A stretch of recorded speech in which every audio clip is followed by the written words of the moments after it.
দেখা যাক যারা বিজনেস করে আর যারা চাকরি করে কাদের সুবিধা বেশি বা কাদের অসুবিধা বেশি। অ্যাকচুয়ালি বিজনেসম্যানেদের সবসময় ডিসঅ্যাডভান্টেজ আছে।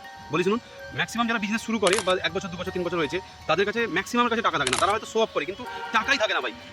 আর বিজনেসদের কাছে আপনি যদি এক্ষুনি 10,000 চান ও কিন্তু দিতে পারবে না, কারণ ওদের সব লোন নেওয়া থাকে। যত বড় বড় বিজনেসম্যানকে দেখছেন ম্যাক্সিমামের কিন্তু লোনে চলছে, কিন্তু যারা চাকরি করছে তাদের কাছে সিরিয়াসলি টাকা আছে। আমার একটা বন্ধুকে সেদিন আমি বললাম যে ভাই তুই চাকরি করিস, তোর কাছে কি টাকা আছে? বলছে হ্যাঁ, আমাকে বললে এক্ষুনি 50,000 টাকা দিয়ে দেবো। আরে ভাই, আমার একটা ভাই সৌভিক বলে, ও চাকরি করে, ও এসআইপি 10,000 টাকা করে রেখেছে। 30,000 পায়, 20,000 খরচ হয়, 10,000 করে এসআইপি করে রেখেছে।